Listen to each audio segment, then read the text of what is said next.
The FBI is investigating claims of sexual misconduct against former U.S. Congressman from California, Eric Swalwell. Agents seized all of his electronic devices over the weekend, including those he had on him at the airport in San Francisco. Swalwell denies any allegations against him. The scandal ended his campaign for governor in that state in April. Days later, he resigned from Congress.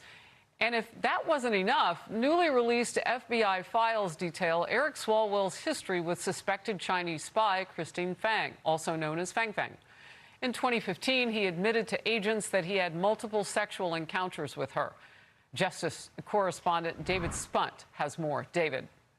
Hi, Harris. Well, Eric Swalwell has been quiet, for the most part, at least online, his online presence since he resigned from Congress and ended his campaign in April. He's denied sexual allegations of sexual misconduct, denied allegations of sexual misconduct against him. But now there is this criminal investigation, Harris, and he's the subject. As you mentioned last week, FBI agents stopped him at the airport in San Francisco, where they took specifically his iPhone and MacBook laptop. Fox is told that Swalwell was cooperative during the airport encounter. He was not detained or arrested. And the next day, Harris, here in Washington, D.C., the FBI took electronics from his home, not far from the Capitol where he used to work. Now, the Swalwell search warrant was filed listing a federal statute that makes it a crime for an official to deprive another person of their constitutional rights, though unclear specifically what that means for the investigation. Swalwell, as I mentioned, faces multiple allegations of sexual misconduct from several different women, including Lana Drews, who claims that he raped and drugged her at a Hollywood hotel in 2018 in California. Here she is. He raped me, and he choked me. And while he was choking me, I lost consciousness. And I thought I died. These allegations of sexual assault are flat false. They're absolutely false. They did not happen. They have never happened. And I will fight them with everything that I have. And Swalwell has been answering questions for years about that relationship with, as you mentioned, Fang Fang. This was exposed in his early days in Congress, though he said that he met her before his time in Congress. Now, he was favored to be the governor of California. He was looking good in the polls, but he backed out because of this. We've reached out to Swalwell's attorney, no comment, and I will mention the FBI also not commenting on this probe. But we know there is an active investigation, no question, Harris. All right, thank you very much. I want to get in focus now to Jonathan Turley, George Washington University law professor and Fox News contributor. Let's talk about this case against Eric Swalwell and the FBI now in its investigation. What stands out to you? Well, as David noted, Harris, the deprivation of rights is an interesting twist. We're not sure what the feds are specifically alleging here. Much of these sexual abuse allegations are going to be handled on the state level. That's where they're normally prosecuted. But we don't quite know where the feds are going to come in. Now, there is often some cross-pollination. You know, the state and federal prosecutors can cooperate. They can share evidence. So he's looking at really a two-front conflict here with his attorneys trying to fend off all of these prosecutors. So what does a penalty look like in this? Because a lot of times, and I've read a couple of your articles this morning, Jonathan, excellent, on Eric Swalwell and the fall of a made man. And I want to get into what really happens to him. He's already lost his career. He's had women come out, speak against him publicly now. And it wasn't just one. It turned out to be a next and a next. So what's your take? Well, depending on what is charged, if it is charged, it could be quite steep. I mean, you just heard a witness who said that she was physically assaulted and raped. Obviously, you're talking about a very long prison stint.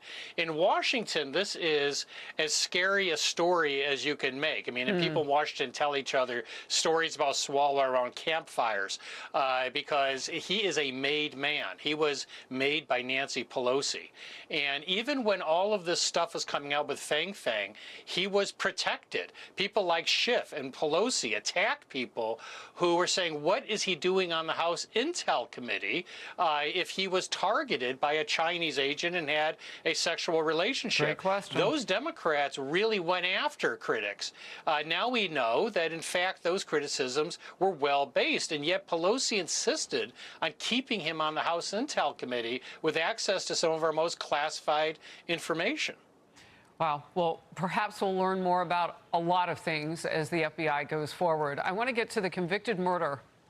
Carmelo Anthony, 2 months in jail, and now we're looking at him possibly getting a new trial. In June, a judge gave him a 35-year sentence for the deadly stabbing of Austin Metcalf after that stabbing at the Texas high school track meet that they were both at. The racially charged case sparked explosive protesting. Remember when this was going on? Say his name! Say his name! So it's back, because that was going on during, the early parts of the trial, and this was just 2 days ago. Now, Carmelo Anthony's push for a new trial is revealing what the jury never heard. Like this text message prosecutors say Anthony sent just hours before the stabbing. Quote, "I'm low-key on the verge." There is also evidence suggesting he was obsessed with knives and guns. And meanwhile, Carmelo Anthony's lawyer says Austin Metcalf and 2 other boys were put on probation for painting racist graffiti. He also says Metcalf was sending racist text messages up to the day of the killing. Anthony's lawyers say an unwritten deal between both sides, the prosecution and the defense, kept all of that and more out of court. Jonathan, your reaction? Yeah, Harris, this is pretty extraordinary. This information contains derogatory points on both of these individuals, the victim and Anthony. Now this case is becoming part of the Texas election campaign, with Tallarico saying that it shows that the legal system is failing black Texans. So it's really taking on this added rhetorical aspect and political aspect. In reality, the motions for a new trial, in my view, are fairly anemic. One of the arguments is that I would have testified, but my lawyers really didn't fully advise me on this stuff. That's going to be hard to make out. I mean, this was a knowing point of strategy on the point of the defense. This gentleman's agreement, as it's being referred to, is not that uncommon. Sometimes lawyers and prosecutors will say, you know what, there's bad stuff here for both of us. Do we really want this in the trial? So it was a trade-off on both sides. They were saying both sides decided that they wanted to minimize the risk. Now, is a court going to order a new trial because of that strategic decision? I think it still will be tough. And they're also arguing again that the jury lacked a black juror. But the jury was not, as is commonly reported, all white. It actually had minority members. And the prosecutors struck potential black jurors because they were educators. And this was a crime that occurred on school grounds. So all of that is going to have to be reviewed here and possibly on appeal. Yeah, you're talking about the Asian members, the diversity that was on the court that might not have been black Americans. Can I just ask you about that for a second? As you're putting a jury together, and both sides can weigh in, they can strike, I think you get up to 3 or more of people that you can just say no to no matter what the situation. I mean, is it even legal to just pick out people based on race? Or how does it work? No, it's not legal to pick out people on race. You can make what's called a Batson objection. And in that case, the court said you're not entitled to a jury of a particular racial mix. Okay. But at the same time, under the Sixth Amendment and equal protection, prosecutors cannot strike jurors just because of their race. Now, here the prosecutors are saying we didn't. We struck them on the basis of their backgrounds. We felt that they were going to be more sympathetic to the defense. That is a valid issue.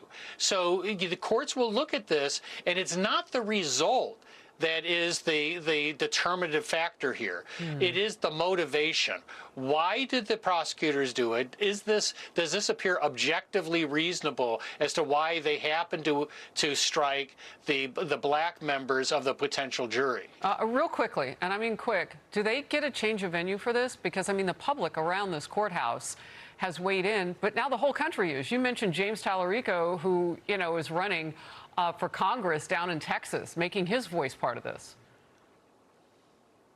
Well, I think that's right. Actually, Tallarico is helping the prosecutors because they can say, look, you've got a guy running on this around Texas. So it's often hard to get a venue change. Sometimes courts will do it just to give that extra benefit. But first, they need to get a new trial, and we'll have to see how that plays out. And you've already mentioned the reasons why that likely wouldn't happen, but we are covering all of it. Jonathan Turley, thank you. Be sure to like and subscribe for all the Fox News latest on YouTube and catch full shows streaming now on Fox One.